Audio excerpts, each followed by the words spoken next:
Bueno, bienvenidos a todos al encuentro Diversidades en Foco del cupo laboral travesti trans al compromiso universitario. Este es el primer evento público del ciclo Debates en Perspectiva, impulsado por el Programa de Derechos Humanos del Área de Innovación Social de la Secretaría de Extensión y Vinculación del Rectorado de la Universidad Nacional de Cuyo. Con este ciclo buscamos principalmente promover el análisis crítico, obviamente desde una perspectiva de derechos humanos y desde las diversas situaciones sociales, políticas, culturales y económicas que la coyuntura provincial, nacional, regional y en todo caso mundial así nos indiquen. Desde la reflexión colectiva pretendemos fomentar el encuentro de diversas cosmovisiones, ideas y prácticas con el saber académico, favoreciendo el mutuo enriquecimiento. Este espacio será propicio para la participación de docentes, investigadores, investigadoras, estudiantes y personal de apoyo de la Universidad Nacional de Cuyo. En fin, de cualquiera de los 4 claustros que componen nuestra universidad, aportando sus miradas y trabajos sobre la problemática que se aborde, junto a referentes sociales, gestores públicos y otros actores relevantes, en un foro de discusión y debate. Para esta primera actividad del ciclo, hemos trabajado articuladamente con el Instituto de Género y Mujeres, más conocido como IDGEM, la Consejería de Género de la UNCUYO, de la Secretaría de Bienestar de la UNCUYO, buscando generar un espacio de reflexión sobre las expectativas que genera la sanción de la ley de cupo laboral trans y la situación del colectivo en el país, en Mendoza y en la universidad. Ahora se encuentran con nosotros, y le vamos a pasar la palabra, al secretario de Bienestar Universitario, el licenciado Gustavo Montoya, que nos va a dar unas palabras de bienvenida. Buenas tardes para todos, todas, todes. Gracias, Lean. Me parece que está bueno que haya jornadas de este tipo. Son jornadas importantes que sirven para visibilizar temas, y eso es lo que a mí me parece más rescatable.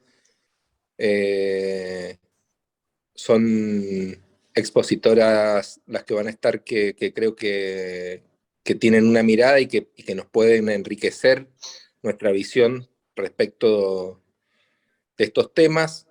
Gracias Alba, gracias Fernanda Urquiza, nuestra TT, nuestra TT, porque Fernanda Urquiza nos hace un poco lejanos. Gracias a las personas que trabajan en nuestra secretaría, en la Secretaría de Bienestar Universitario, en la Consejería de Género, como son Valeria Fabroni y Roxana Medina, personas que le dedican muchísimo a este tema, que tienen muchísimo, aparte de muchísima dedicación, muchísimo compromiso con estos temas, y bueno, me parece que es una buena instancia para que intercambiemos ideas, pareceres, para que conozcamos qué está haciendo otra institución, y eso me parece que es lo más enriquecedor. Muchísimas gracias por hacernos participar desde la Secretaría de Bienestar. Buenas tardes a todos. Gracias, Gustavo. Sí, para nosotros es un honor trabajar también armar este equipo de trabajo que hemos logrado para esta primera charla. Y como dije, hemos trabajado también con el Instituto de Género y Mujeres, y bueno, nos acompaña la coordinadora que está presente, Eva Rodríguez Agüero, si querés decir algunas palabras. Bueno, gracias, Lean. Muy buenas tardes. Sumarme a las palabras de Leandro, a las palabras de Gustavo, y felicitarles por este espacio. En nombre de nuestro instituto ha estado Gabriela Maturano participando de la organización. Celebro también que las distintas áreas que dentro de la universidad estamos trabajando y empujando, llevando adelante la incorporación de estas políticas de género, podamos trabajar de manera articulada, como en este caso, entre la Secretaría de Bienestar a través de las consejerías, y bueno, y con los compañeros de la Secretaría de Derechos Humanos, que formamos parte de la misma Secretaría, y en este caso en diálogo con quienes llevan adelante esta tarea en Nación y también en provincia. Me parece que a partir de este diálogo y de esta mesa seguramente van a surgir nuevas ideas y nuevos proyectos para seguir articulando y seguir trabajando en algo que creo que es una deuda pendiente todavía para nuestra sociedad e incluso también para nuestra universidad, y que tiene que ver con la incorporación plena del colectivo travesti trans en nuestras aulas. Digamos que las leyes son una parte importante de ese camino que nos toca por recorrer, pero bueno, ahora también hay que militarlo, de esto creo que todos quienes estamos acá lo sabemos, para que la incorporación de este colectivo sea plena y para que la ley pueda convertirse en una realidad en nuestras aulas. Así que sin mucho más, muchas gracias por haber gestado este espacio, a los responsables, y bueno, encantada de escucharles. Bueno, gracias Eva. Recordamos que este encuentro está transmitiendo en vivo a través de la plataforma, la fanpage del IEGEM, y ahí también, bueno, se van a poder intercambiar preguntas, inquietudes con los panelistas, con cuestiones que queden ahí de las exposiciones, al final de que terminen de exponer los panelistas, las y les panelistas. Bueno, en primer lugar, vamos a presentar a Alba Rueda. Ella es activista trans, es subsecretaria de Políticas de Diversidad del Ministerio de las Mujeres, Género y Diversidad, e integrante del NOTI Trans y Mujeres Trans Argentina. Es investigadora del Departamento de Género y Comunicaciones del Centro Cultural de la Cooperación Floreal Gorini, integrante del Consejo Asesor del Observatorio de Género en la Justicia, del Consejo de la Magistratura de la Ciudad Autónoma de Buenos Aires. Alba, te escuchamos. Bueno, muchísimas gracias, muy buenas tardes a todos, ¿qué tal? Bueno, es un gusto compartir con ustedes también, con la Universidad de Uncuyo, así que a todas las autoridades de esta universidad, la verdad, un gran saludo. Tengo que hacer una referencia personal, porque quien se contactó conmigo fue Gabriela Maturano, y la verdad es que lo hizo de una manera muy amorosa, primero para recordarme que no había contestado los mails, y después para poder cerrar la fecha y bueno, todo lo que implica el trabajo de organización de un evento como este. Así que, Gabriela, un saludo grande, muchísimas gracias por el tiempo, por la paciencia también, porque a veces son agendas muy grandes, y bueno, también ella, en el lugar en el que se situó, fue de profunda referencia principalmente al espacio que están trabajando en la universidad, junto con Eva Rodríguez Agüero, que es la secretaria general, así que también entiendo y hago extensivo el saludo especial a la compañera Eva. Muchísimas gracias también por pensar en nosotras, en la participación. Bueno, y principalmente también quisiera destacar a todas las personas que van a exponer, no solo en la tarde de hoy, sino que quienes componen este ciclo de intercambios, de charlas, de experiencias. Bueno, ahí veo a Fernanda, sé que hay otras personas también, así que un saludo grande a todos. Espero que tengamos una tarde fructífera, un espacio como este en la virtualidad. Hoy creo que tiene principalmente digamos, una misión de reflexión social colectiva, no solamente de hacer una apuesta en común, sino de motivarnos a los cambios sociales y culturales. Y digo eso porque uno de los grandes ejes con los que nuestro movimiento LGBT, pero también creo que sobre todo asentado en una perspectiva transfeminista, asienta, es que frente a las situaciones, frente a las realidades de profunda desigualdad, lo que hacemos es intervenir para que no se repitan. El feminismo es una acción política frente a las realidades basadas en la desigualdad. Y en esa línea, digamos, parte de ese mismo trabajo tiene que ver de esa acción militante, de esa acción colectiva, de esa unidad que conformamos los movimientos sociales, y principalmente desde la perspectiva feminista. Sabemos que hay múltiples voces, hay múltiples perspectivas en los feminismos, en los transfeminismos, pero sí hay algo que nos atraviesa, es digamos, este compromiso que nos sitúa para intervenir en las realidades, y creo que uno de los grandes puntos es romper las desigualdades. O sea, si hay algo que nuestra posición política y nuestras militancias han hecho es tratar de desarmar los aparatos de violencia. Por eso justamente es un pronunciamiento sobre la violencia y sobre la implicancia institucional que esto tiene.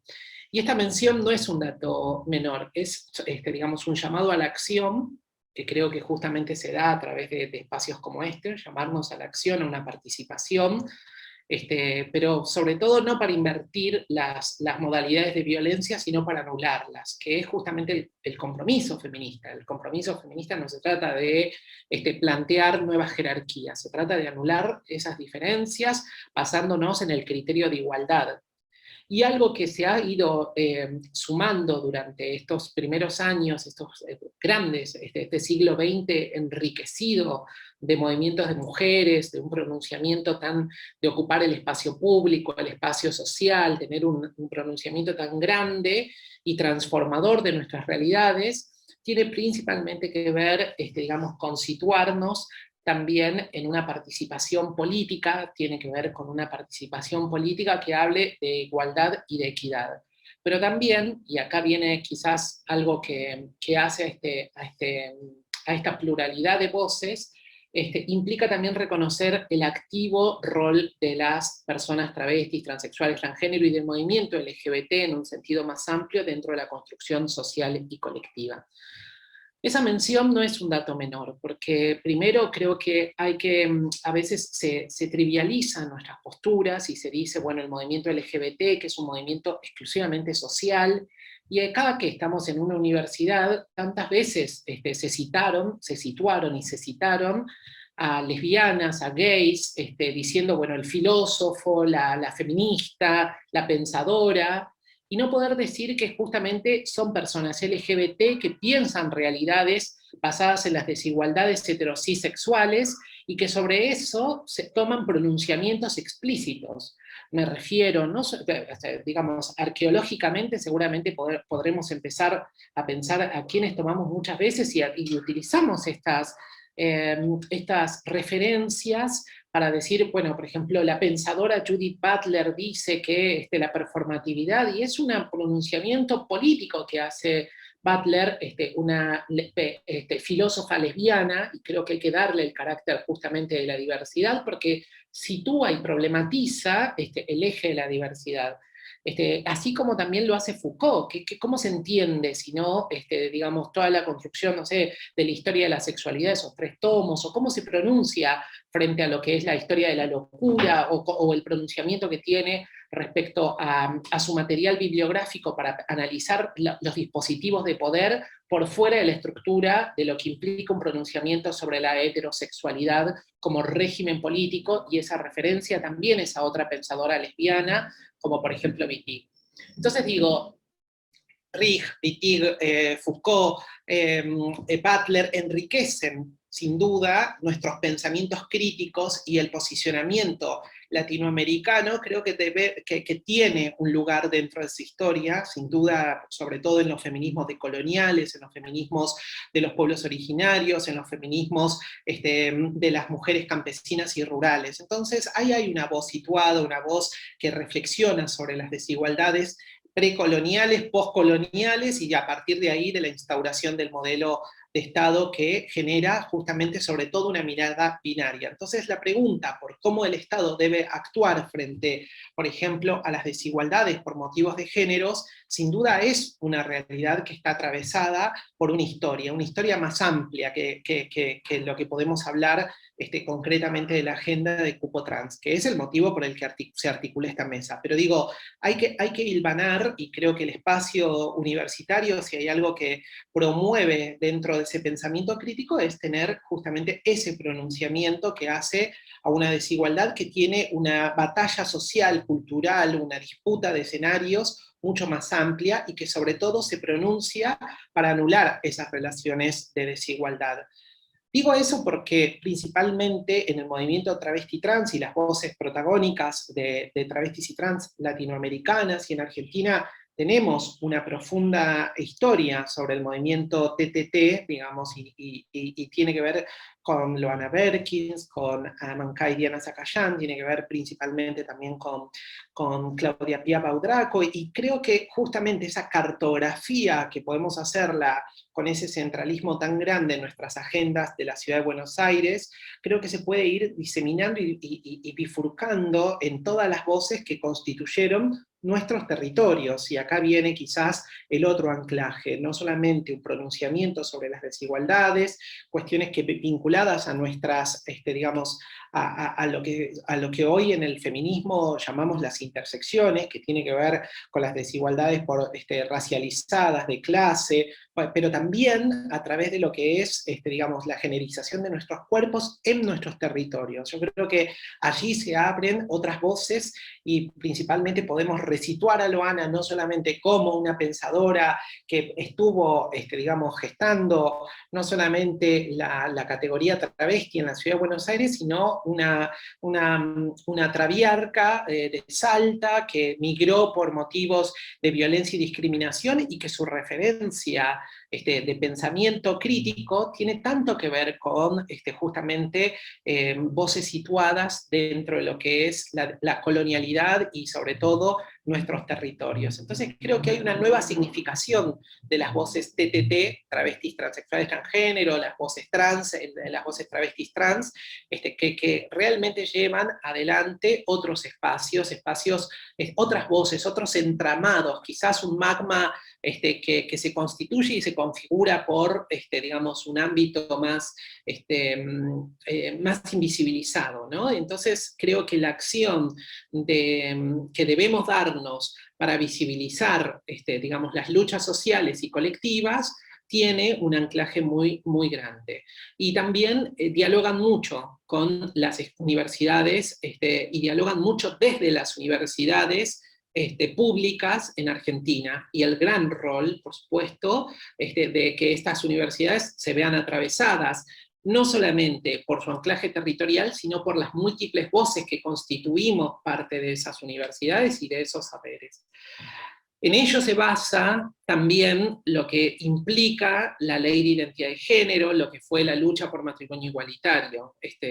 Allí hay un saber situado, que no es en las universidades, pero sí son en nuestros territorios de compañeras y compañeros que constituyeron parte de esas voces. Entonces, el primer encuadre, o en esta primera ronda, lo que yo quisiera remarcar y subrayar son esta estructura que no deja de ser una posición política, pero digo, esta estructura de pensamiento que nos pone no digamos, a dar cuenta solamente del cupo trans, sino a situar el cupo trans en una historia más amplia, en una historia situada, en una historia por la lucha por otros sentidos del Estado, que tenga que ver con la posición crítica frente a las violencias, y sabiendo que el Estado y de construir el Estado en términos transfeministas es una batalla social, cultural, y que realmente el cupo trans es una respuesta que separa, para mí, en dos espacios. Por un lado,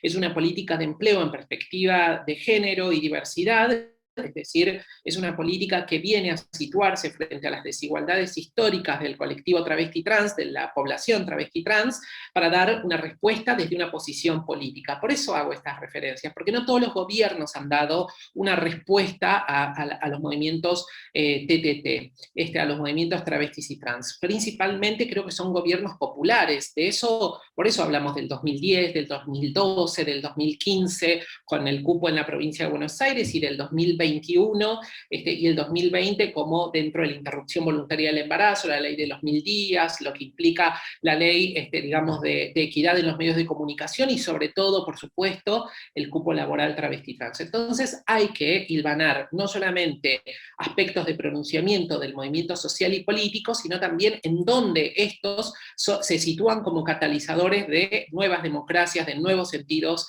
de nuestras instituciones. Ese es uno de los ejes que me parece parece fundamental situar. Y otro de los puntos que me parece fundamental es que la respuesta como política de Estado, no solamente del gobierno nacional, sino del Congreso de la Nación Argentina, es decir, la Casa de la Democracia, pensar justamente la acción afirmativa del cupo trans para responder a esa desigualdad histórica, a esa desigualdad que nos pronunciamos desde los movimientos sociales, exigiendo que existan políticas públicas que reparen esa desigualdad que está basada en la discriminación y la violencia, y que una comunidad social, es parte y partícipe también de esa desigualdad. Entonces, frente a esas desigualdades, el Estado, nuestro gobierno, no solamente en términos del Ejecutivo Nacional, por supuesto, ahí con profundas convicciones, por eso tenemos el cupo, y ahora estamos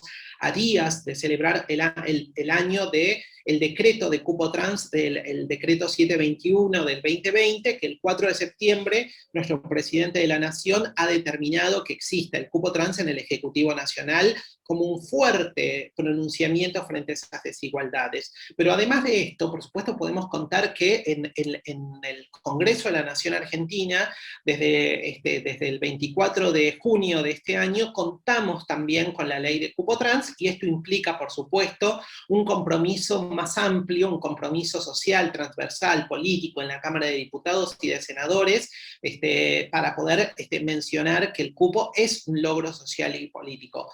Ahí hay un dato para señalar, ya sé que me quedan pocos minutos, pero voy a hacer esta mención. Uno de sus artículos es un llamado, una invitación a la adherencia a esta ley por parte de las universidades y de las provincias. En el día de ayer, una de las universidades patagónicas, digamos, ya ha adoptado y adhirió a la ley de cupo trans, con lo cual cuenta, por supuesto, no solamente con, digamos, la estructura que brinda el Ejecutivo Nacional para implementar el cupo, es decir, el registro, todo lo que es la solicitud, poder situarlo, sino también todo un acompañamiento que queremos hacer. Y digo eso porque realmente me parece que es una oportunidad única, si la Universidad de Uncuyo todavía no cuenta con el cupo trans, poder pensar una posibilidad de adhesión a la ley nacional como una de las herramientas y posicionamientos políticos frente a la desigualdad estructural que vive la población trans. Y un último tema que quisiera destacar, para ya cerrar esta primera ronda, digamos, por lo menos mi vuelta en la primera ronda, tiene que ver con esto, ¿no? Con saber que digamos, no es solamente una política en perspectiva de género y diversidad, sino también es un modo de situar la perspectiva de diversidad dentro de las lógicas patriarcales del Estado. Así como la ley Micaela es una capacitación transversal a todas las áreas que constituyen el Estado, no solamente el Ejecutivo, el Legislativo, el Judicial, y se ha transformado en una vocación social que es llamada por distintos ámbitos para que se implemente ley Micaela, así también el cupo trans creo que tiene este enorme eco dentro de otras instituciones que, tanto en empresas privadas como también digamos, en universidades, donde nos piden y nos llaman para poder mencionar el cupo como dentro de una agenda social y política. Entonces, cierro diciendo, cupo es un encuadre más amplio, es un encuadre de posición social, política, que llama justamente a la acción. No es solamente una cuestión descriptiva de las desigualdades y un pronunciamiento. Para nosotras el compromiso, yo trabajo en el Ministerio de las Mujeres, Géneros y Diversidad, y el compromiso para nosotras en donde estamos con el cupo es principalmente cuántos puestos de trabajo hay para personas travestis y trans. Y es así como cumplimos con el mandato de esta ley de cupo trans, que es generando una respuesta concreta de justicia social, esto lo tengo que subrayar, de justicia social, frente a las desigualdades. Creo que entonces estamos en escenarios fuertes, vigorosos, para poder ampliar las escenas de democracia que estamos construyendo y que debemos construirla colectivamente, es decir, federalmente. Bueno, muchas gracias por el espacio y por el tiempo. Bueno, gracias, Alba, la verdad muy, muy completo. Me he anotado varios puntos que has dicho. Lo que no quería dejar de recordar que fue una de las motivaciones también para realizar esta primera charla sobre la situación del colectivo travesti trans, fue la desaparición de Tehuel de la Torre, que está desaparecido desde el 11 de marzo de este año. Creo que es importante seguir recordándolo, y también es una deuda del Estado las desapariciones de personas en democracia. Lamentablemente tenemos varios casos en este año y el año pasado, así que bueno, recordar a Tehuel y decir que lo seguimos buscando. A continuación, como sabíamos y como sale en el guión, nos va a dirigir la palabra Fernanda Urquiza, Tete Urquiza, como la conocemos, como la conocen la mayoría de la gente. Ella es coordinadora de diversidad sexual de la provincia de Mendoza y coordinadora de UCR Diversidad a nivel nacional, puede ser. No sé si es nacional. Perfecto. Así que, bueno, Fernanda, es tu turno. Bueno, ante todos, muy buenas tardes a todos, a todas y a todes. Un placer verte y escucharte, Alba, como siempre. Y en especial agradecerles a todos y todas los que hacen posible esta charla. La verdad que cada instancia de visibilidad que tenemos para poder hacer visible, hacernos visibles, no deja de ser una única oportunidad. Las políticas públicas en diversidad sexual, la verdad que se dan en el hecho. Hablamos de lo legal a lo real. Las leyes a nivel nacional han abierto puertas realmente fundamentales, pero sobre todo puertas inigualables a nivel mundial, podría llegar a decir. Entonces, justamente es lo que nosotros debemos cumplimentar y hacerlo a lo real. Y eso, hago un paréntesis, al menos en la provincia de Mendoza, lo venimos cumpliendo por allá por el 2015. Y digo del 2015 porque fue cuando a mí me toca asumir en el gobierno de la provincia, y cabe destacar que desde aquel momento, cuando a mí me toca asumir, teníamos solamente 2 áreas de diversidad sexual, en donde, por supuesto, no las teníamos institucionalizadas por ninguna persona del colectivo, ni nada al respecto, ni teníamos política pública de la provincia que se refiriera a eso. Hoy puedo decir con gran orgullo que tenemos toda la provincia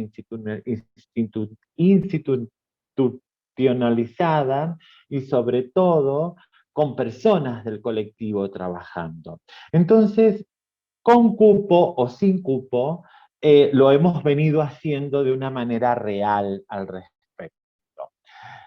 Dicho esto, les voy a hablar un poco de la diversidad sexual, de la criminalización del colectivo LGTBI, el paradigma de los derechos humanos, cómo ha ido cambiando y cómo se ha ido generalizando esto, o por supuesto, otra vez, de las nuevas generaciones que tenemos, y otro de las políticas públicas que se han ido realizando. Visibilizar que históricamente las personas del colectivo LGTBIQ+, hemos sido estigmatizadas por la orientación sexual e identidad de género disidente, que ha sido tipificada como un delito. Y eso, ojo, que todavía en algunos países sigue pasando. Visibilizar cómo Argentina y países del mundo nos han perseguido penalmente a la homosexualidad y a la transexualidad. La verdad que esto es lo más peligroso que yo por ahí remarco, porque aún nos siguen persiguiendo, aún nos siguen metiendo presos, aún nos siguen haciendo varios artículos, y no solamente en Mendoza, sino en varias provincias, donde si bien dicen que la ley se cumple o que lo tienen visible, pues en lo real no es la realidad y muchas personas del colectivo sufren todavía por eso. Comprender cómo el cambio de paradigma que se está dando actualmente desde la criminalización de la homosexualidad hacia y la transexualidad, perdón, hacia la garantía de los derechos humanos de las personas del LGTBIQ+. La orientación sexual como un delito. ¿Y por qué como un delito? En más de 70 países se criminaliza y se persigue a las personas del colectivo LGTBIQ+. En 13, la condena no es otra pena que la de la muerte. En la última década, estados que persiguen a homosexuales han bajado de 92 a 72. La verdad que muy poco. Los países más homofóbicos son Egipto, Arabia Saudí y Marruecos. Por supuesto que a nadie de las personas del colectivo, ni a nadie, ni a ninguna persona, fuese o no del colectivo, se les aconseja ir a estos lugares. La orientación sexual como un delito. Las relaciones sexuales privadas y consentidas entre personas del mismo sexo, que expone a millones de personas en general al riesgo de ser detenidas, enjuiciadas, encarceladas e incluso a ser condenadas a la pena de muerte. Es un poco lo que les decía antes, ¿no? Que todavía, aparte de países, todavía hay provincias en la Argentina que encarcelan a las personas del colectivo solamente por pertenecer o tener una orientación sexual diferente. Las leyes que penalizan a la homosexualidad, ¿de dónde vienen estas leyes? ¿Por qué estas leyes? Yo, más que leyes, diría que es un sentir de cada persona, ¿no?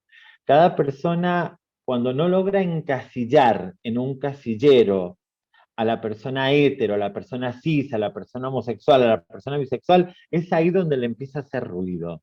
Y cuando te empieza a hacer ruido algo, es porque seguramente algo de eso tenés y no lo podés sacar a la luz. Entonces ahí donde se genera esta criminalización y sobre todo esta discriminación solamente por orientación sexual, una discriminación que termina siendo un delito porque tantos quienes están en el poder o no ejercen esta autoridad, hacen uso y abuso para poder lograr el cometido que en realidad a la persona misma que lo está ejerciendo no le cierra, entonces ejerce solamente la violencia.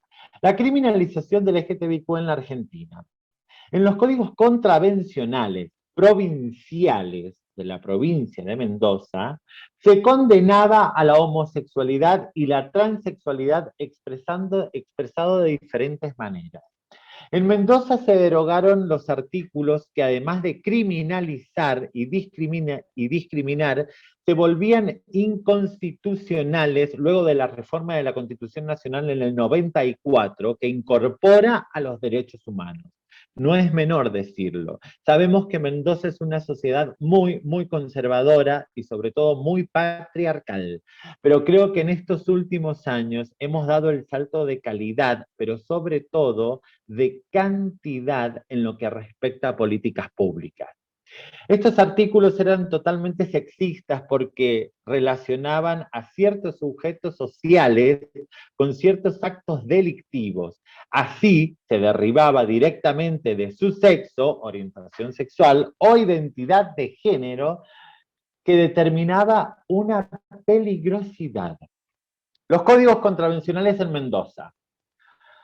Algunos de estos artículos se derogaban.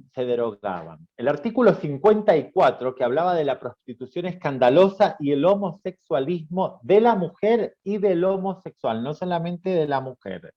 El artículo 55 hablaba de la prostitución peligrosa.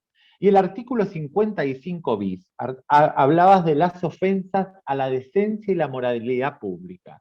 Todos esos artículos fueron derogados no hace mucho, chicos, no hace mucho, por la actual ministra Corte de la Suprema Corte de Justicia, la doctora María Teresa Day. la que de verdad le dio una mirada totalmente, la mirada que realmente tenía que ser, la que debíamos cumplir como argentinos y argentinas, ¿no? ¿Cómo logramos esto al paradigma de los derechos humanos? Pues así, de la criminalización de la homosexualidad y la transexualidad pasamos a la derogación de normas discriminatorias que garanticen las identidades sexuales, de la ausencia de leyes que protegen en derechos humanos personísimos, obviamente que esto también el Estado Nacional cumple un rol fundamental, como lo dije al principio, con estas leyes, porque hablamos de lo legal a lo real, que ese es el paso más grande que debemos dar. Y obviamente que lo estamos dando con una generación y un paradigma totalmente diferente al que teníamos años atrás. Si bien la homosexualidad y la transexualidad existió toda la vida, pues hoy lo podemos hacer visible porque formamos parte de esa sociedad. De ahí pasamos a la sanción de leyes que garantizan la identidad de género autopercibida, el matrimonio igualitario entre dos personas, sin distinción de sexo, ley de cupo laboral, ley antidiscriminatoria, ley de salud sexual, y podría nombrar millones más.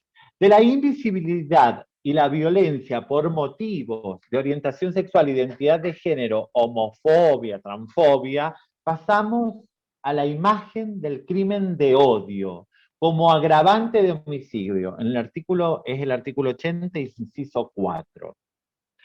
Hoy existen leyes y políticas públicas que protegen, garantizan, pero sobre todo despatologizan. Dejamos de despatologizar, nos dejaron de despatologizar solamente por la orientación sexual. O sea, ¿a qué voy con esto?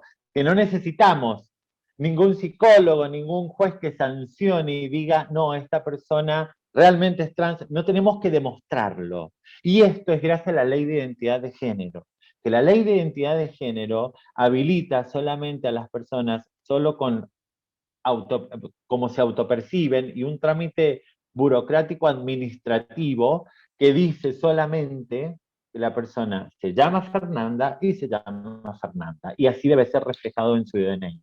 Protegen, garantizan y sobre todo, como decía, despatologizan a las orientaciones sexuales e identidades de género que hemos sido históricamente discriminadas, criminalizadas y patologizadas. ¿Cuál es el desafío actual que nos queda? El desafío actual es discriminación y violencia exactamente igual, es el motivo mismo, pero con implicancias diferentes. ¿Y por qué con implicancias diferentes? La discriminación es restringir y limitar el ejercicio de un derecho en total plenitud, ¿bien?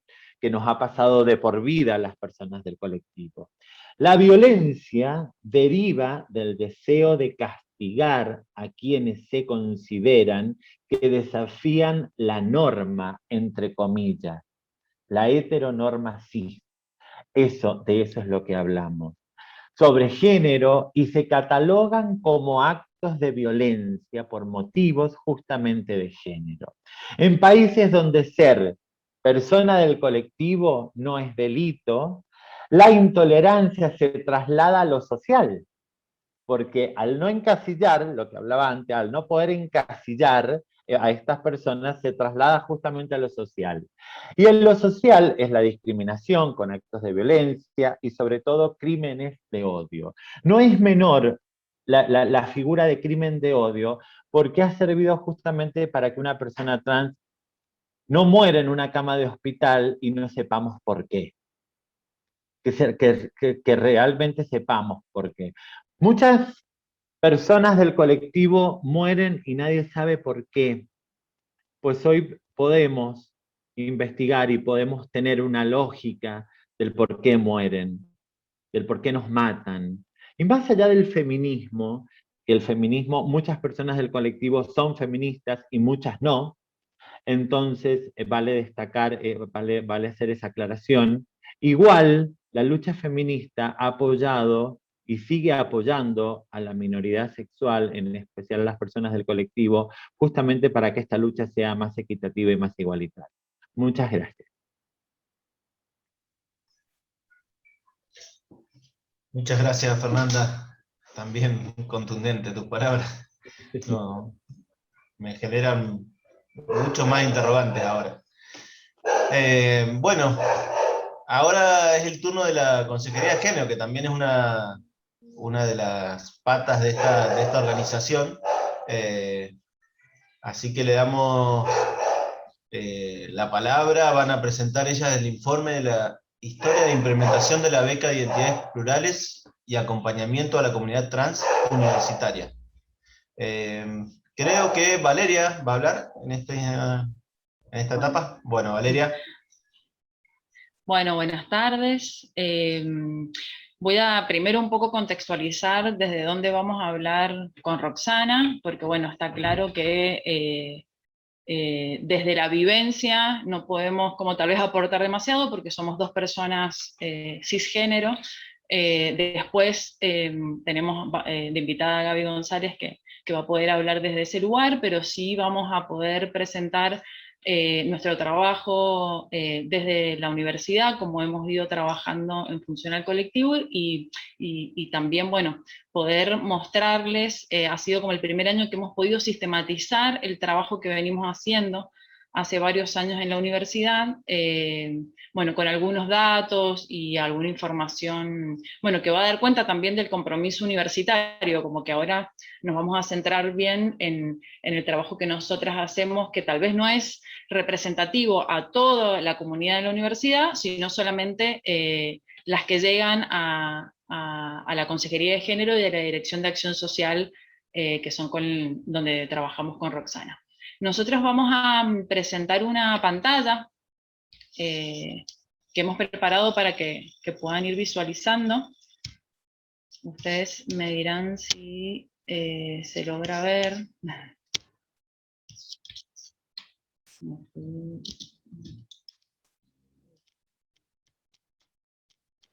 Sí, vale, se ve, ahí está.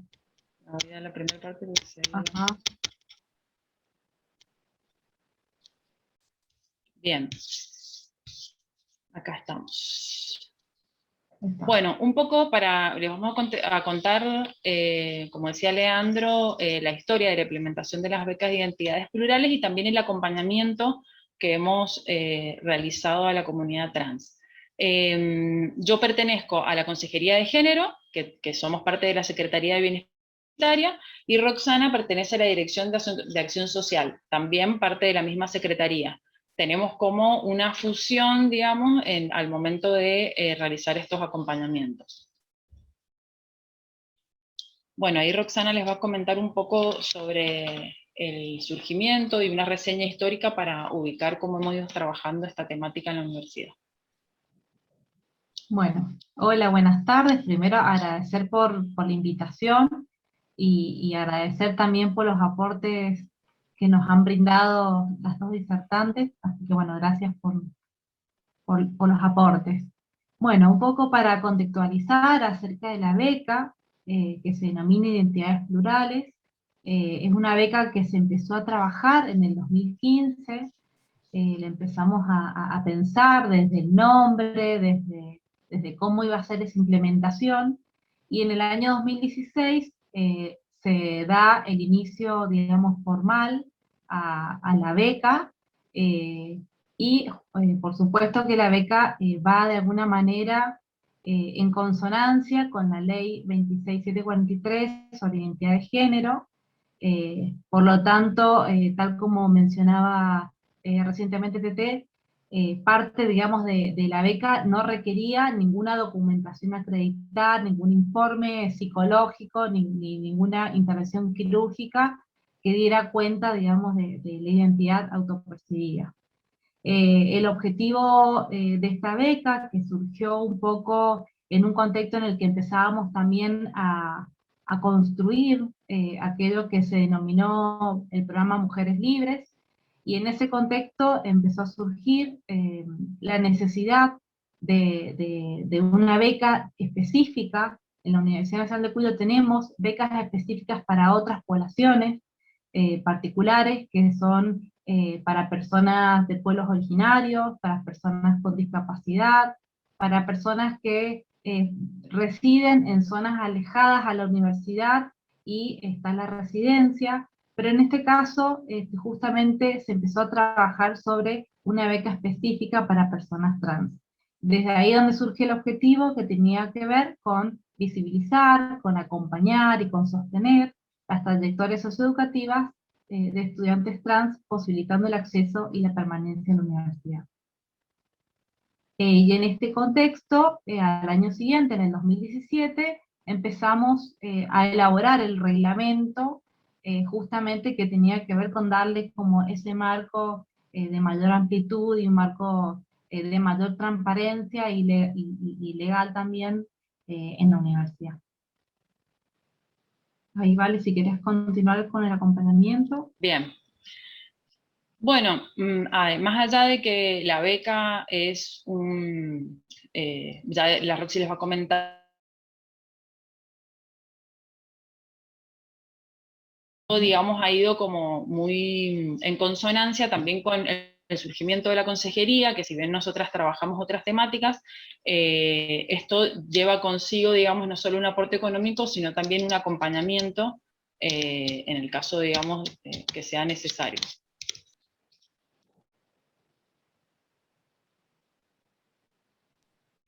¿Estoy silenciada o me escuchan? No, se escucha bien. Lo que no pasa es la diapositiva. No me pasa la diapositiva, ahí está. Ahí está. Bueno, y un poquito para mostrarles algunos datos que hemos podido, particularmente este año, pudimos tener en la consejería a una licenciada en Sociología que nos ordenó un poco el poder sistematizar datos, y bueno, y de ahí también poder hacer algunas lecturas que tiene que ver con la evolución de la demanda, digamos, en los temas de consulta. Por lo general, en la Consejería de Género, nosotras trabajamos estas 4 temáticas que ustedes pueden ver abajo: salud sexual y reproductiva, sexualidades disidentes, identidades de género y violencia patriarcal, perdón. Y van a poder ver en el gráfico, hemos podido sistematizar del 2018 al 2021, cómo la incidencia, digamos, de las demandas o el tema de la consulta que tiene que ver con identidades de género fue aumentando. Ustedes ahí pueden ver en el 2018 y el 2019, bueno, fue igual, un 5%, y después fue aumentando exponencialmente en el 2020 y más aún en el 2021. Bueno, esto lo estamos trabajando justamente ahora, ¿no? Y también poder pensar de que estas son las personas trans que han llegado a la consejería por algún tipo de consulta o por orientarse también por el tema de la beca, pero también hay una comunidad trans que está, digamos, en toda la comunidad universitaria, pero que no tienen tal vez alguna necesidad de llegar a la consejería o a la beca. Entonces, bueno, lo que nosotras estamos mostrando es lo que nos llega a nuestra área. Digo, no es representativo tal vez de la totalidad de la comunidad trans que puede transitar por toda la universidad. Bueno, y también pudimos tener este dato, ¿no? Donde hemos ido acompañando, digamos, dentro de las diferentes identidades de género, bueno, cuáles eran las que más han predominado. Y bueno, acá podemos ver que digamos, las identidades de géneros transmasculinos siempre han sido como un porcentaje menor de las que hemos acompañado, y si bien en lo que es 2020 y 2021 tuvimos como un aumento de las identidades no binarias que consultaron en la consejería y que también se han postulado para las becas, del mismo modo, siempre la identidad de género transfemenina es la que sigue predominando. Nosotras estamos como leyendo también un poco todos estos datos, y también, bueno, tener contacto con las las personas. Bueno, y estamos también pensando, ¿no?, al interior, junto con la comunidad trans, estas diferencias también, ¿no?, cómo las leemos al interior del colectivo, cómo poder también ver cuáles son más vulnerables, bueno, y poder pensar, ¿no?, en la beca también en estos términos.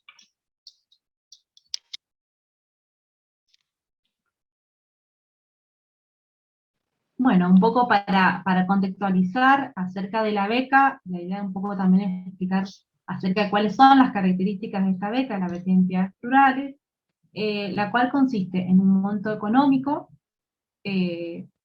también está vinculada con un servicio del comedor universitario, en el cual los estudiantes pueden asistir al comedor universitario de lunes a viernes, y además el acompañamiento profesional, que en este caso sería de interárea, por medio de nosotras, que ambas somos trabajadoras sociales. En algún otro momento también hemos articulado con estudiantes y con profesionales residentes, tanto de trabajo social como de psicología, que también nos han acompañado en las instancias de acompañamiento. En este contexto, dada la situación de pandemia y que el comedor universitario está en suspenso, se otorga un monto económico que hace un total de 4.900 pesos. Esta beca tiene que ver en función de una evaluación profesional, en la que se consideran tanto factores socioeconómicos, familiares, académicos y de contexto. La beca en particular tiene la característica que tiene un cupo que es de 10 personas de manera anual.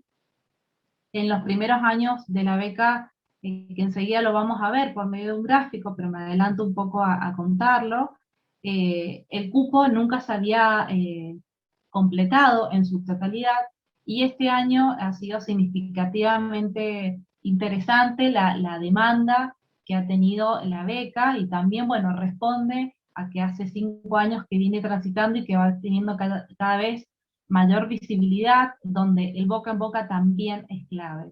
Entonces, como características de la beca es este cupo que tiene de 10 personas, que un poco, digamos, se asemeja a la beca de discapacidad y a la beca de pueblos originarios que dispone la Secretaría de Bienestar Universitaria, pero tiene la particularidad o la diferencia, esta beca en particular, que tiene una postulación flexible. Es decir, en el resto de las becas, solamente los estudiantes pueden inscribirse y poder postular en periodos determinados de convocatoria. Mientras tanto, esta beca, más allá de los periodos de convocatoria, si ese cupo no es completado, queda abierto y los estudiantes pueden hacer uso, digamos, de entrevistas espontáneas por medio del equipo durante todo el año. Es espontáneo y permanente durante todo el año. Esa es la particularidad que tiene la beca, porque de alguna manera también acompaña esos diferentes momentos en los que se transita frente a un proceso identitario que no necesariamente van a acontecer al inicio del ciclo lectivo. Entonces, en ese sentido, tiene esa flexibilidad de poder transcurrir en el transcurso de todo el año. Y seguimos, si querés, con la siguiente.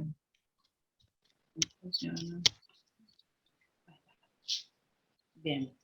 Bueno, un poco también comentarles que el acompañamiento que hacemos con Roxy lo hacemos de manera individual, y también tenemos otra instancia que es de manera grupal.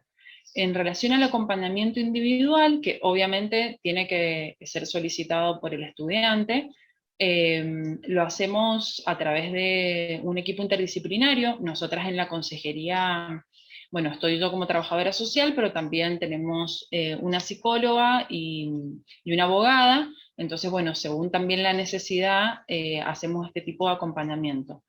Entonces, bueno, los procesos identitarios, ¿por qué ponemos esto? Porque también el estar en la universidad, por lo general, la población que llega, ¿no?, está en una etapa etaria, por lo general, digamos, generalizando, qué sé yo, chicos y chiques de 18, 19 años, ¿no?, que no solo también están pensando qué hacer de su vida, sino que también están justamente atravesando estos procesos, tal vez para el afuera, ¿no? Para la comunidad, para su familia, etc.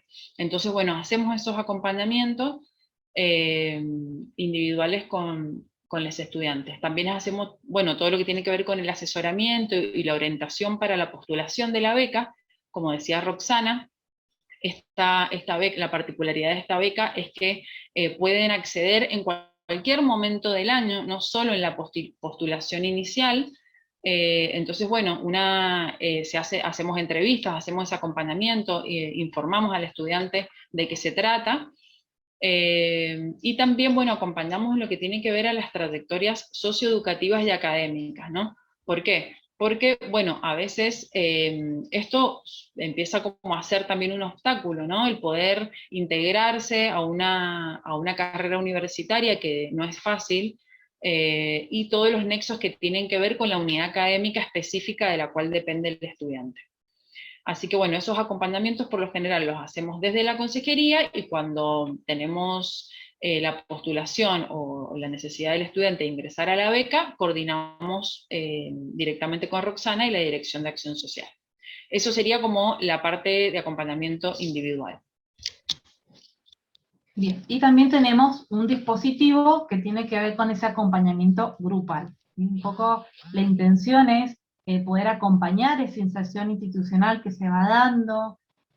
También brindamos asesoramiento con respecto a cuáles son los servicios que la universidad dispone, articulación si es necesario, un poco también poder observar y trabajar frente a obstáculos que puedan aparecer en las diferentes unidades académicas, cómo es el tema del registro o el respeto a la identidad autopercibida, y en función de esos encuentros grupales en las que se brindan o buscan brindar diferentes respuestas que tienen que ver con lo legal, con lo administrativo, en materia de salud, bueno, se van tratando de buscar respuestas a las demandas que van surgiendo de los propios estudiantes.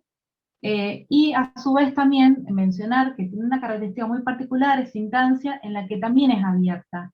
No solamente conforman parte de estas dinámicas grupales que se van estableciendo año tras año, solamente la población becada, sino también cualquier otro estudiante que esté interesado en participar en el grupo. Es decir, en eso también es abierto no solo la convocatoria de la beca, sino también el espacio para aquellas personas que, bueno, que se consideran en el marco del colectivo trans. Bueno, en este sentido, en el 2018 se creó un grupo de WhatsApp, la cual permitió de alguna manera sostener ciertos vínculos y lazos, y sobre todo también garantizar una comunicación más horizontal entre pares. Entonces, en ese sentido, consideramos y evaluamos que ha sido muy interesante también esa instancia de encuentro entre las propias becades. Bueno, ahí en un ratito también va a hacer alusión y va a contar su experiencia Gaby como estudiante de la beca. Bueno, seguramente enseguida Ida nos contará también su experiencia.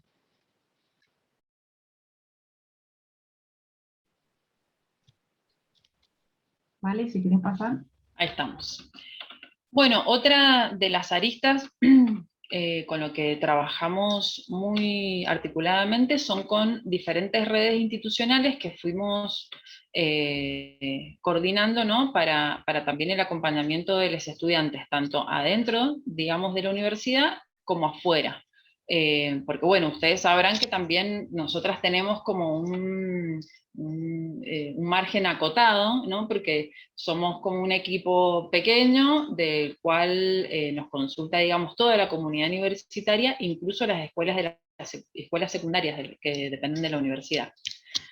Entonces, bueno, un poco hemos logrado como aceitar redes, digamos, a nivel interno de la universidad, con las comisiones de mujeres y disidencias de cada unidad académica, salud estudiantil, que ha sido fundamental, ¿no? Porque sabemos que justamente la comunidad trans tiene como escasas posibilidades de acceder a la salud, entonces bueno, al tener ya nosotras articulado con salud estudiantil, ya tenemos, digamos, posibilidades de que puedan atenderse en todo sentido ahí, y tener el acompañamiento que es bastante cercano a nosotras.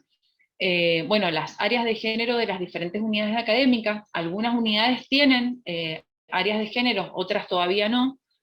Obviamente aquellas unidades académicas más de, digamos, de profesiones más duras, por así decirlo, pero bueno, la idea es que hemos ido tratando de instalar estas inquietudes en cada unidad académica, y también las delegaciones universitarias, porque recordemos que el campus universitario no es solo el que está acá en Capital, sino también es que tenemos a la Facultad de Agrarias en Luján, coordinamos también con las delegaciones de San Martín y la delegación de San Rafael, que por ahí creo que estaba Seba Mautino de San Rafael, que trabajamos muy bien articulado con él en San Rafael. Y también todo lo que tiene que ver con las redes externas. Bueno, la Dirección Provincial de Género y Diversidad de la provincia para nosotros ha sido fundamental. Tenemos un nexo, hemos trabajado mucho con la Gaby Echenique, y bueno, y también este nexo que hicimos, porque en el comedor funcionaba un aula satélite para la terminalidad de la secundaria, y bueno, ahí lo que se proponía a través de la Dirección Provincial era a la comunidad trans proponerles ingresarse a ese aula satélite para terminar la secundaria, y a partir de ahí nosotras, junto con el equipo, ya las captábamos para ayudarlas a ver qué querían estudiar, orientarlas, y proponerles también la postulación de la beca, y empezar a acompañar ese tránsito académico e inserción académica en la universidad. Esa experiencia, la verdad, que nos fue muy fructífera, digamos, para todas, y bueno, y esa red así, la verdad que ha tenido buenos resultados. Bueno, las áreas municipales de género y diversidad de toda la provincia, ¿por qué? Porque ustedes saben que a la universidad confluyen estudiantes de toda la provincia, y algunas cuestiones que son muy locales y territoriales las hemos trabajado con las áreas municipales de donde depende cada estudiante. Y también hemos trabajado mucho y coordinado mucho con la Dirección de Derechos Humanos y Acceso a la Justicia del Poder Judicial, no solo, digamos, orientándonos a nosotras, formándonos también a nosotras en lo legal, sino también pensando en cómo garantizar aquellos vacíos legales que incluso la Ley de Identidad de Género tiene, ¿no?, a esta altura, habiendo sido sancionada en el 2012 y ya estamos en el 2021, y como que hay algunas cuestiones que también habría ya para hacer algunos cambios y poder adaptarla al nuevo contexto. Así que bueno, hemos podido trabajar en situaciones generales y también en situaciones muy particulares. Y creemos que es fundamental poder trabajar de esta manera, digamos, con la red interna y externa a la comunidad universitaria.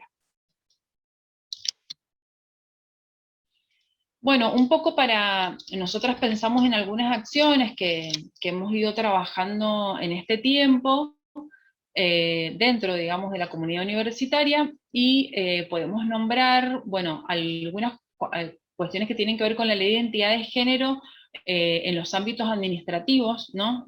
Por ejemplo, todas las secciones de alumnos nos decían, ¿cómo hago para registrar a un estudiante que su identidad autopercibida no corresponde al del DNI, ¿no? Que si bien la ley lo dice muy claramente cómo tiene que ser, bueno, trabajar esto, ¿no?, con las personas que están al frente de las áreas administrativas ha sido todo un desafío, porque son muchísimas las áreas administrativas de la universidad. Entonces, bueno, esto nosotras hemos podido trabajar con Roxana, un expediente, y a partir de ahí también lo trabajamos en una campaña, y nos queda todavía la pata de trabajar en una formación bien específica para las áreas administrativas, sobre el registro, ¿no?, de las personas trans en el ingreso, en la permanencia y en el egreso incluso, cuando hablamos de los títulos de grado y de posgrado también. Así que bueno, esto es algo que lo estamos trabajando en este momento. También hemos podido trabajar, bueno, presentamos en un momento un proyecto de cupo laboral trans e intersex en el ámbito de la UNCUYO y en la Secretaría de Bienestar, el cual, bueno, esto también fue derivado ahora, donde recién este año, en mayo incluso, ya se ha aprobado la resolución del reglamento de procedimiento del cupo laboral para personas travestis, transgéneros, transexuales y no binarias. Esto ha sido en mayo del 2021, en el cual se está trabajando en un registro voluntario, ¿no?, de aquellas personas trans que quieran postular a cargos que se van a ir, digamos, abriendo con el porcentaje de este cupo que va a haber dentro de la universidad. Esto es muy reciente, es algo que se está trabajando, que a nosotras nos dieron cierta participación en términos, digamos, de consultoría y de poder pensar en esta resolución. Y también algo que venimos trabajando hace mucho tiempo con la ROXY es un reglamento de cupo especial en residencias universitarias para personas en situación de violencia patriarcal. ¿Esto qué quiere decir? Nosotras, o sea, la Secretaría cuenta con residencias universitarias, en el cual nosotras fuimos pidiendo un cupo, digamos, de habitaciones para personas en situación de violencia. No solo a mujeres en situación de violencia, estudiantes en situación de violencia, sino también estudiantes trans, que por lo general hemos atendido muchas situaciones que al momento de comunicar a su familia, ¿no?, su nueva identidad de género, han sido expulsadas de sus hogares y han quedado, ¿no?, en situación de calle, en casas de amigues, ¿no? Y esta, su situación académica, ¿no?, empieza como a decir, bueno, tengo que dejar la carrera porque ya no tengo dónde vivir, no tengo cómo mantenerme, y bueno, en estas situaciones hemos podido trabajar este cupo, este reglamento, y bueno, que en pandemia, la verdad, al estar todo cerrado no lo hemos podido utilizar, pero ahora vamos a retomar todas estas iniciativas que hemos venido trabajando. Una aclaración ahí para agregar también, que tanto el documento que elaboramos, que tenía que ver con esto del cumplimiento en lo administrativo en el marco de la Ley de Identidad de Género, y el proyecto de cupo laboral trans e intersex, ha sido producto de las instancias grupales con los estudiantes, ha sido producto de la escucha activa y de un poco de considerar o de tener en cuenta aquellos obstáculos en los que se encontraban transitando en la universidad, y estos mismos documentos que hemos presentado han sido también leídos en conjunto con los estudiantes, y ha sido consensuado también, es decir, que no ha sido un documento realizado de manera arbitraria o en soledad por parte del equipo, sino que ha sido realmente compartido y consensuado con la población destinataria. Chicas, antes que me olvide, les voy a hacer un aporte que me parece fundamental. Nosotros este año sacamos una resolución de la Dirección General de Escuelas a nivel primario, secundario y superior, la 326. La pueden buscar, la pueden bajar, les va a ser muy útil. Por ahí, si quieren presentar algo a nivel universitario, es muy clara esta resolución, y la verdad que ha habilitado a la secundaria. Sabemos que el ámbito educativo es bastante cuadrado, muy cuadrado. Si no tiene algo, el papelito que baje y diga, no lo hacen, básicamente. Entonces, por ahí está bueno que se basen en eso y hagan referencia y elaboren en base a eso, por ahí lo que están planteando. Creo que les va a ser muy útil. Bien. Está bueno. La vamos a chequear y a leer. Gracias, Tete. Bueno, de acá, como para ir cerrando y ya dejarle también lugar a la Gaby, a que pueda contar su experiencia, finalizar con estos gráficos que vamos a presentar, que un poco da cuenta acerca de la evolución de los postulantes y de las personas interesadas en la beca de identidades plurales. mencionábamos al inicio que había iniciado la beca en el 2016, durante el transcurso de los años habían sido 3, 4 personas aproximadamente que habían sido adjudicadas a la beca, y en el 2021 hizo como este aumento significativo en el que el cupo se completó en una primera instancia. Han quedado personas también interesadas ahí por fuera, digamos, de esta adjudicación, y bueno, y en este momento nos encontramos evaluando con las autoridades algunas alternativas para poder de alguna manera también acompañar esos procesos universitarios. Pero bueno, esta era un poco la línea que queríamos como mostrar, que nos ha sido como muy significativo, y celebramos de que cada vez esté más visibilizado en el ámbito universitario. Y el otro gráfico, ¿vale? Si quieres pasarlo, Sí. es acerca de dónde forman parte, o de qué unidades académicas concretamente forman parte los estudiantes. En el 2016, que fue la primer corte, la primer camada que le denominamos, los 4 estudiantes que formaban parte, los 4 estudiantes eran de la Facultad de Ciencias Políticas. Después, en el segundo, que no era casual que fuera en la Facultad de Ciencias Políticas, porque era un contexto que quizás posibilitaba, era más amigable, en ese momento se estaba trabajando sobre el tema de la identidad de género en el registro, en ese momento la facultad estaba brindando los baños sin género, entonces bueno, no era casual que los 4 estudiantes formaran parte de esa facultad. Después, al año siguiente, se incorporó la Facultad de Derecho, también la Facultad de Arte y Diseño, comenzó como a tener ahí fuerza, y en la medida en que han ido pasando los años, se han ido incorporando otras facultades, como la Facultad de Filosofía, y en la actualidad hay estudiantes de la Facultad de Ciencias Agrarias, de Educación, de Ciencias Económicas, y la verdad que eso... y de Derecho. Y la verdad que eso ha sido muy significativo, sobre todo este año, en este cupo que se completó en primera instancia, porque también da cuenta de hoy, de la diversidad de unidades académicas en las que se encuentran transitando los estudiantes, pero a su vez también del desafío y el compromiso que hay que seguir trabajando en estas unidades académicas para que se respete la identidad autopercibida. Así que bueno, un poco este era el panorama que nosotras queríamos presentar acerca de la beca.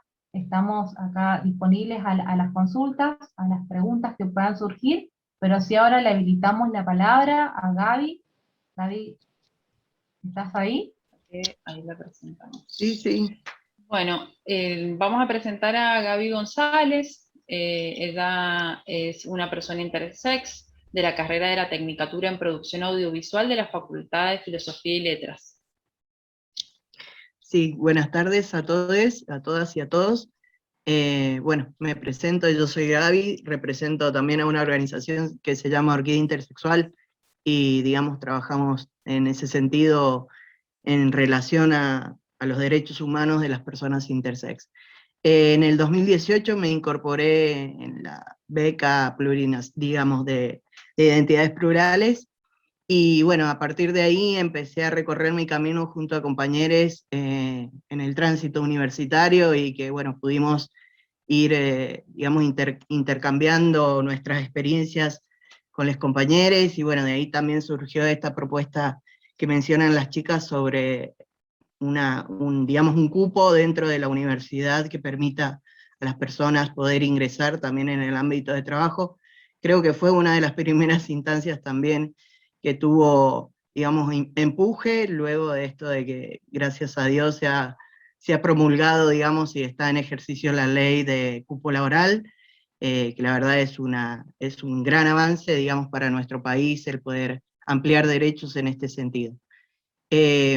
Bueno, fueron, digamos, junto con compañeros y conmigo y con las chicas, pudimos estar trabajando en ese documento, y seguramente que en el próximo del tiempo pueda ser llevado a cabo y ejecutado, ¿no? Bueno, les agradezco, la verdad que ha sido una experiencia muy importante para mí, el poder tener acceso también a la beca, porque bueno, posibilita el poder tener un tránsito en la universidad mucho más amable, y por sobre todo también los grupos que se forman y poder tener una contención también dentro de la universidad ha sido una experiencia muy importante. Así que celebro esta posibilidad que ha brindado la facultad de poder ampliar derechos en este sentido y poder abarcar, digamos, a las personas y que puedan ingresar y sentirse más acompañadas, digamos, en ese sentido, ¿no? Y poder sentirse más incluidos. Así que es una forma de poder ir integrando también a la diversidad desde todos los ámbitos, ¿no? En mi particularidad como persona intersex, no binaria, hablo, digamos, no estoy en una posición de tránsito, pero en este momento me denomino una persona no binaria y me siento incluida dentro de toda la diversidad. Así que celebro esta posibilidad y quisiera y me gustaría también que pudiera ser ampliada y poder, digamos, ese cupo de 10 personas quizás habría que ampliarlo debido a esta estadística que se está viendo de que cada vez hay más personas que pueden tener acceso a estas posibilidades y darle mayor amplitud, digamos, y que pueda llegar a mayor cantidad de población en la facultad y en el ámbito universitario. Así que eso hay que tenerlo en cuenta y verlo como una posibilidad de crecimiento para todas las personas, y esta es una de las formas que se puede ir logrando.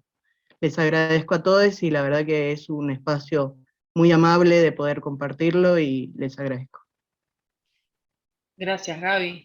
Yo quería aportar un poco ahí a lo que comentabas, es que también lo que hemos podido ver a nivel grupal, ¿no? Es que es la dependencia como muy también absoluta, ¿no? Que la comunidad tiene con esta beca, ¿no? Que no es una beca que la usan tal vez para sacar fotocopias, sino que es una beca donde los pibes la usan para pagar su alquiler, para pagar su internet durante la pandemia, para poder acceder a la educación. Entonces, que tal vez es diferente, la Roxy les puede decir que ella trabaja también con las demás becas de los demás estudiantes, ¿no? Por eso es tan diferente y hay mucha demanda de las becades, ¿no? A veces en el pago que sea periódico, en las mismas fechas, porque dependen mucho de ese dinero. Entonces, bueno, esto también es algo como importante como a trabajar y que también es una diferencia, ¿no? Obviamente de las demás becades cis, que tienen otras oportunidades, que han tenido, que tienen otros apoyos, ¿no? A la comunidad trans, así que bueno, eso estamos trabajando, ¿no? Para que puedan tener todos los meses en una fecha más estable también del pago, y bueno, y que se amplíe el cupo. Sí, sí, tal cual. Sí. Sí, sí. Sin duda, Gaby, No, lo que no mencionás es tal cual. Lo del tema del cupo es algo que lo estamos trabajando y que también estamos hablando con los directivos también, con las autoridades. Y a su vez también estamos en este momento trabajando para un formulario de becas que se aproxima a la convocatoria de beca 2022, que también sea más amigable y que también de alguna manera dé cuenta de las múltiples situaciones de vulnerabilidad que se atraviesa en la comunidad trans y que también sean contempladas en ese formulario. Bueno, Estoy sí, convencida, chicas, perdón. que la comunidad LGTBIQI+, cuando no hace falta especificar ningún tipo de derecho vulnerado, sino solamente con en el formulario diga que las personas sufren derechos vulnerados, suficiente. Las personas del colectivo pasamos por toda la vulneración de derechos que se puedan imaginar y más durante toda una vida. Entonces, estoy convencida que por ahí, para no especificar algún tipo de derecho vulnerado, poniendo eso, creo que es más que abarcativo y la persona se va a sentir muy identificada. Nos pasa a nosotros también con muchos becados y becadas que ustedes tienen, que también les damos ayudas mensuales, porque obviamente con la inflación terrible que hay y que existe, es imposible que cualquiera pueda llegar a fin de mes, y más estudiando en una carrera. Entonces, y no hace falta preguntarle para qué lo vas a necesitar o por qué, digo un poco, hago la aclaración porque por ahí sin querer uno pregunta, bueno, ¿y para qué lo vas a ocupar? Y la persona te dice, lo necesito para comer. Entonces, la verdad que es fuerte. Entonces, únicamente por ahí, con el informe social de que diga solamente que hay derechos vulnerados de la persona del colectivo, creo que sobra y basta.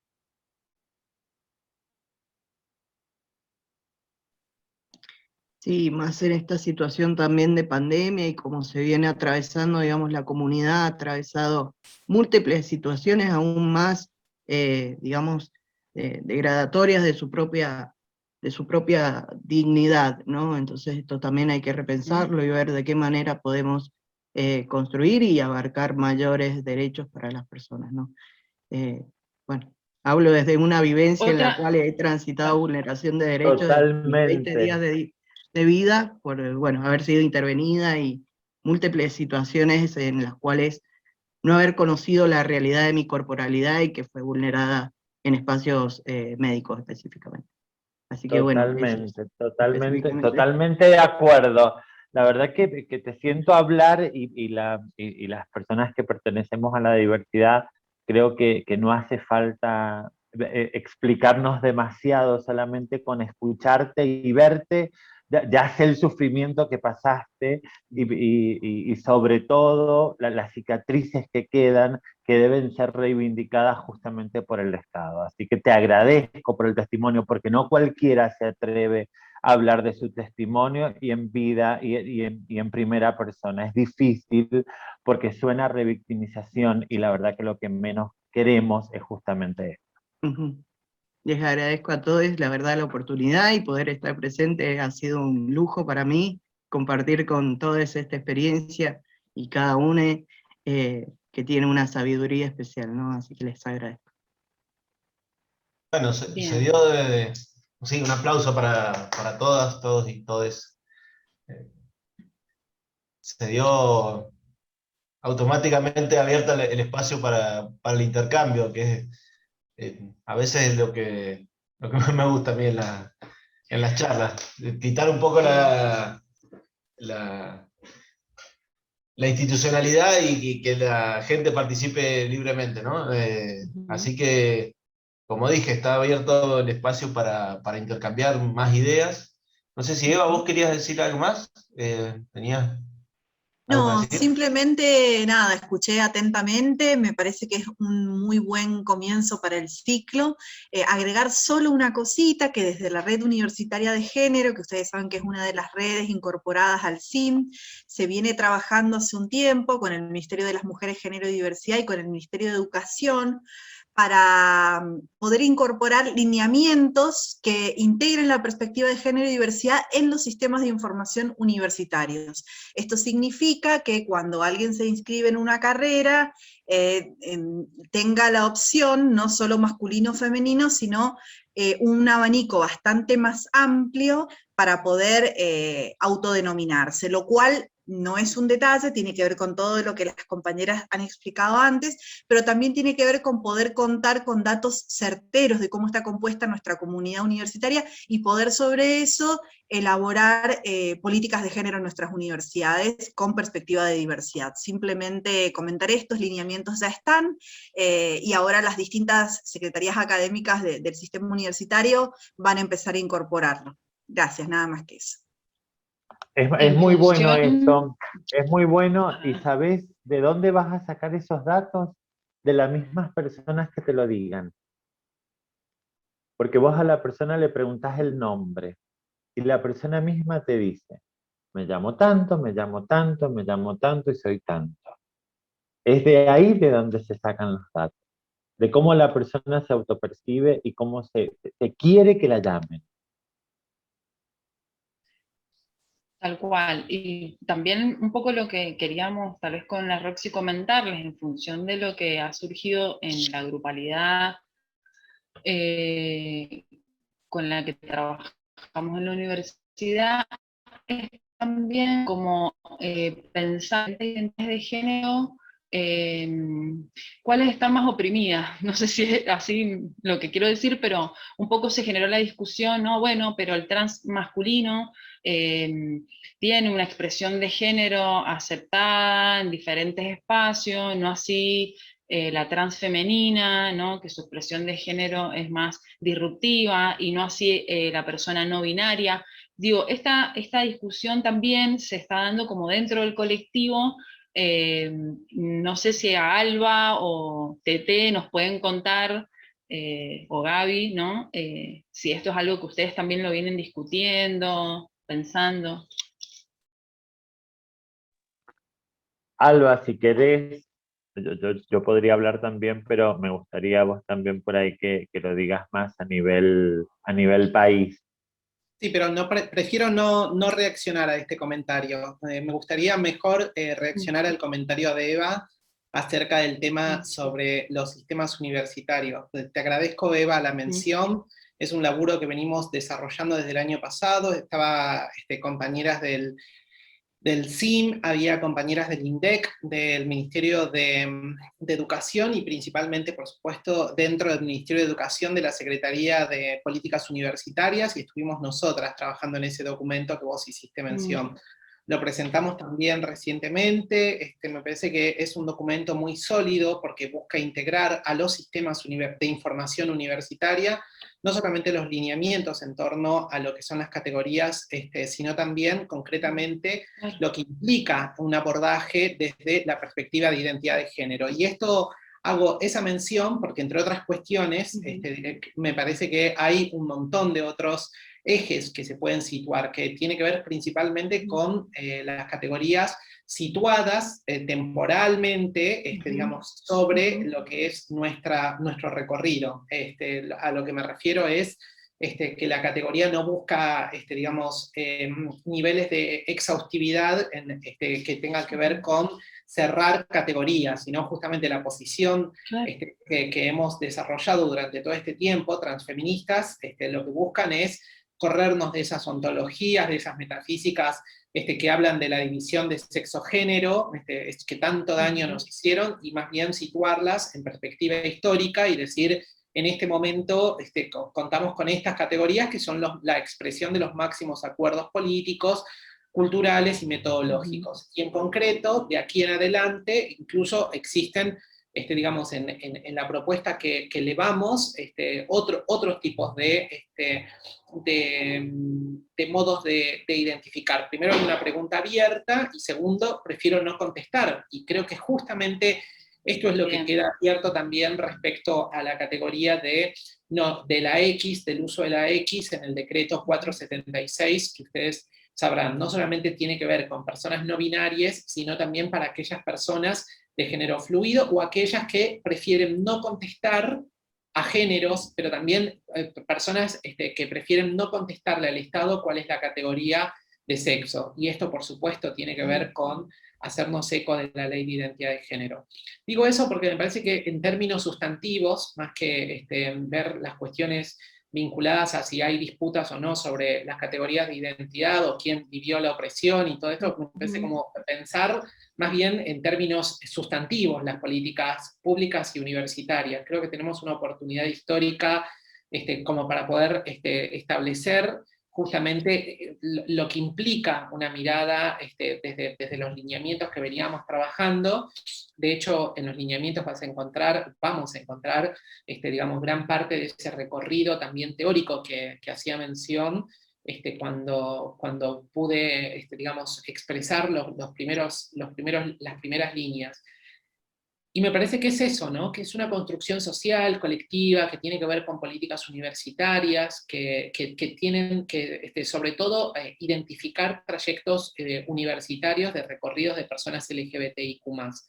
No se ciñe solamente a las personas travestis y trans. Y en esa línea estamos avanzando, y espero que realmente la UNCUYO pueda completar ese sistema.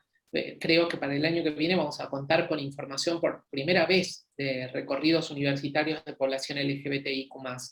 Es un enorme logro. A veces creo que habría que hacer más, más hincapié en algunos de estos temas que son, digamos, parecen trabajos solo técnicos, pero sobre todo esconden, digamos, esconden no, son trabajos políticos, no es que esconden, sino que, digamos, son trabajos técnicos, pero con una clara posición política sobre cuáles, digamos, las ciudadanías visibles dentro y se traduce mucho en los sistemas de información, y en esa línea me parece que primero, para empezar a construir políticas universitarias, también es necesario no solamente las acciones afirmativas, sino también la modificación de nuestras instituciones en torno a eso. Así que bueno, saludar por estos grandes logros, que creo que tiene que ver sobre todo con cuestiones de agenda muy, muy concretas, y sobre todo, ustedes saben, nosotras desde la ministeria estuvimos no solamente con cuestiones de lineamiento de política pública, sino también dando cuenta de un trabajo que se desarrolló durante la pandemia, digamos, de muchísima inmediatez a las demandas, no solamente en políticas alimentarias, sino más de 6.000 personas integrando el potenciar trabajo, la implementación del cupo trans, son políticas sustantivas que por primera vez en nuestro país podemos contar con esto. Así que eso como respuesta política frente a las desigualdades estructurales, no solamente tiene que ver con integrar programas sociales, sino también una respuesta integral, y creo que ahí está. Y además nosotros en la subsecretaría contamos con un programa de fortalecimiento en el acceso a derechos para personas trans, que implica, por supuesto, un apoyo económico de al menos 2 salarios mínimo vital y móvil para poder contestar frente a las situaciones de desigualdad. Entonces, son cuestiones que creo que hacen al país, a la patria, a la matria que queremos habitar. Bueno, muchas gracias. Totalmente, Yo Alba. estaba haciendo esa Aparte de consulta, eso, Alba, perdón.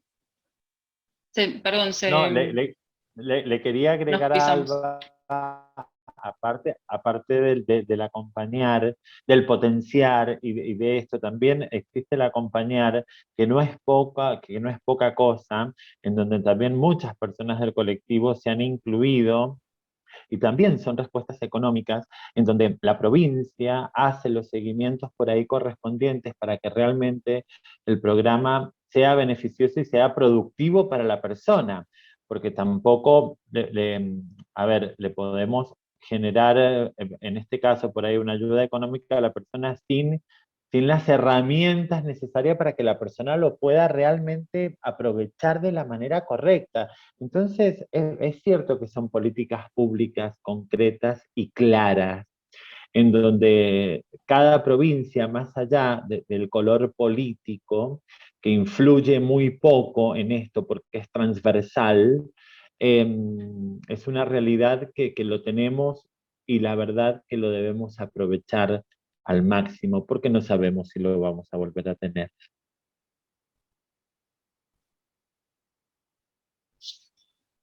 Lo que yo quería comentar, no sé si se me escucha, lo que quería comentarles es, digamos, más allá de obviamente, las políticas públicas, que en su efectivización, quienes podemos llegar a trabajar con algunos programas, en el caso específico de la beca, hay una categorización, y no solo la beca de identidades plurales, sino que las demás becas tienen una categorización que implica también un puntaje. Y en función de ese puntaje, bueno, y Roxy les puede comentar un poco más, es, digamos, quién accede a la beca.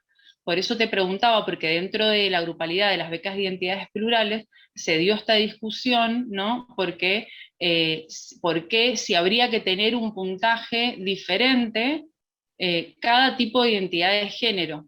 Entonces, esto es lo que yo quería como traer, tal vez es algo muy práctico y concreto, y bueno, y esto generó como una discusión, y tal vez es algo en lo que se está pensando, ¿no? Quienes puntúan, quienes evalúan en lo concreto la beca. Pero bueno, es algo que obviamente se está discutiendo en nosotros como más en lo micro, tal vez, con la grupa de becades, pero también son determinaciones que debe tomar quienes evalúan la beca, cómo lo van a hacer. disculpen, no fue lo que No planteaste, sé si pero... se entendió un poco. Se entendió Claro. ahora un poco más, no era lo que planteaste, pero en esa Eso quería. en la línea que lo traes, lo que podemos decir es que nosotros, digamos, para poder decir estas cuestiones de política sustantiva es que trabajamos profundamente en cuestiones concretas. Por ejemplo, el registro del cupo trans, para poder implementar, nosotros tenemos, digamos, un registro donde residen más de 4.500 personas trans a la fecha que están implementando, digamos, para poder implementar el cupo en la Administración Pública Nacional. Cuando se hace una selección, digamos, de esas postulaciones para un puesto, lo que hay es una ponderación de valoración frente a situaciones. Esas valoraciones responden no a la categoría de identidad de género, porque es una política afirmativa para toda la población trans, y me parece que justamente ese es el punto. No hacemos distinción sobre qué grupalidad o qué grupo poblacional trans vivió mayor desigualdad frente a otro grupo trans, sino lo que hacemos es una acción afirmativa sobre ponderaciones y valoraciones sobre situaciones concretas. Por ejemplo, hay distintas variables, no todas son cuestiones incluso de ponderación sobre discriminación, sino también sobre competencias, sobre cuáles son los ámbitos donde quieren desarrollar sus actividades, y concretamente, por ejemplo, una valoración que no tiene que ver con la, digamos, con cuestiones de discriminación es el área geográfica. Si te piden un empleo para no sé, para el PAMI de Mendoza, claramente, digamos, la base de registro se tiene que situar sobre la localidad en donde estén.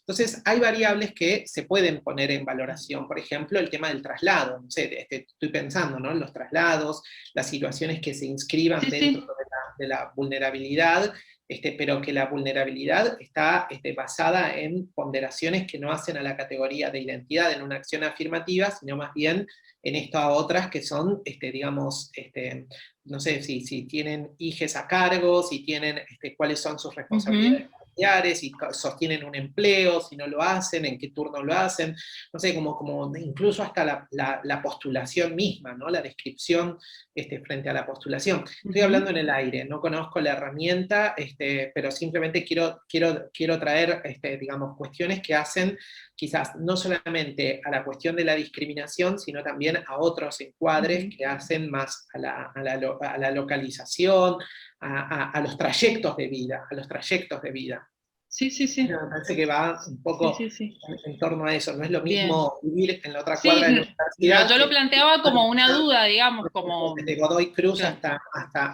no sé, hasta dos localidades después para poder situarlo. Así que yo abro simplemente el tema sabiendo de que son cuestiones bastante, bueno, específicas de las herramientas que ustedes quieren desarrollar. Seguramente en algo de todo eso algún eco tendrá.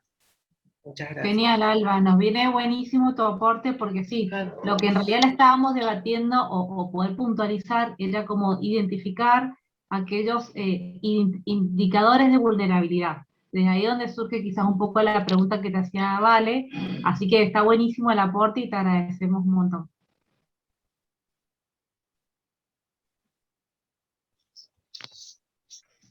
Bueno, era uno de los objetivos también de este encuentro, ¿no? Ver cómo se vienen trabajando en distintos ámbitos y sobre todo que ver si la universidad está acompañando todos estos avances, estos cambios. Bueno, vemos que sí, que hay un equipo que está con mucha energía y se le presentan desafíos todos los días para resolver. Es todo algo nuevo, y todo lo nuevo genera estas dudas.